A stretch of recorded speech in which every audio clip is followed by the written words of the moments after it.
Hi guys, how are ya? Hope you're doing okay. How year started for you?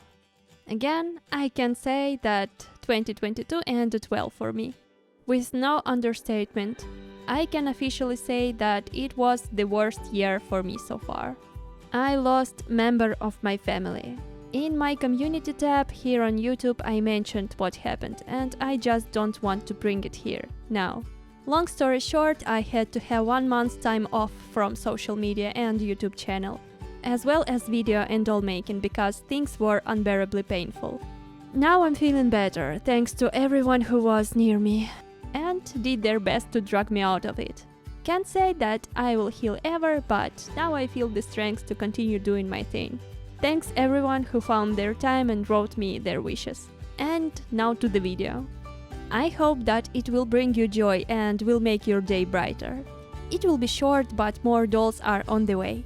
I decided to start my video with something simple yet not trivial, so today I'm gonna create an anime character for my customer. And it will be KARIN MAAKA, the character from anime Chibi Vampire. She's a quirky, cute schoolgirl with an unusual trait. She's a vampire, but not only that. She's kinda reverse vampire. And I recommend you to watch this series yourself to understand what it means. I watched a few episodes of this anime and it was really funny.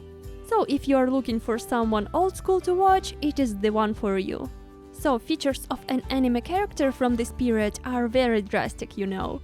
Extremely big eyes, almost non-existent mouth. In past I tried to make characters based predominantly on anime style features, but it never worked for me.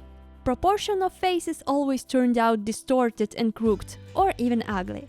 So from that time I prefer to make some kind of semi-realism drawings on my dolls, cause it is just what works for me the best. Since the head of the Monster High doll is a 3D object, but not only that, a realistically detailed face, I think it is easier to create more natural looking features on it. So here I will do the same. I will pick the character's overall idea, colors, design and interpret it into my vision of KARIN. I bet there are artists out there who can create anime expressions on such heads, but I'm not one of those. So back to my doll. As you can see, I'm starting my face up with thorough line artwork.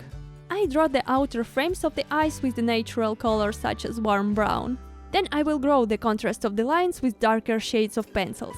Adding brows is usually the second step of my line work. Brows help to understand the mood of the character. In this case, I will try to make the face very cute. So brow arches will be more on the soft side of the curve.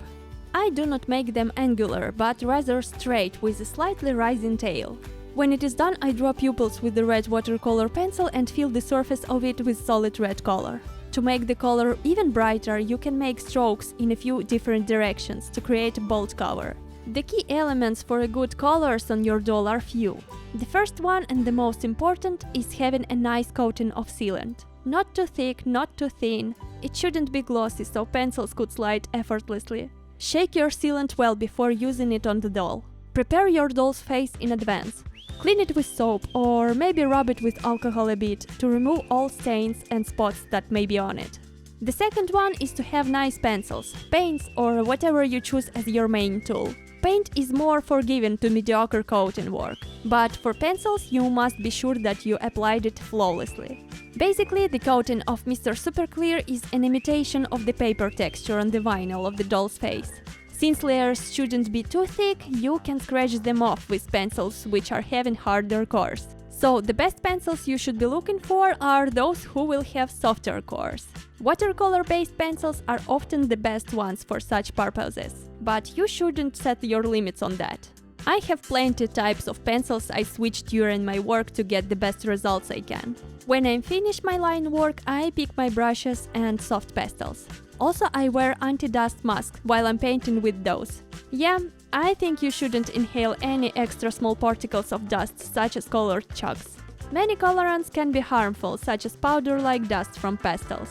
With those, I create points of interest on the doll's face, which are making it outstanding. The colors become brighter and overall look more complex. Since pastels blended lines a bit, now it is time to add even more contrast to the face with the darker pencil to add deepness to her eyes. With white paint, I add glares, reflections and whites on her eyes. It is a small step, but it brings a little more life into the character. Adding a little accent on her upper lip and we're done with paint. Just in case you were interested, in between I covered the doll's face with sealant a few more times, so it is another step that is vital in this case. It helps to gradually build up the color and contrast. The amount of layers you should consider yourself. The very last step of my work is glazing with gloss varnish, and this is it for this character's face. And moving to her outfit. Honestly saying, I will show only some materials I used and finished elements of her wardrobe. Those are predominantly PU fabrics, cotton and little bit of stretchy polyester. For this order I had to make two completely different outfits and wait a little bit to see a final result since this video already is coming to an end. Karin's first outfit I made is a simple Sailor Fuku uniform. With the iconic pleated skirt, a top with a square sailor collar and pair of boots that are not canon but more universal. And of course underwear.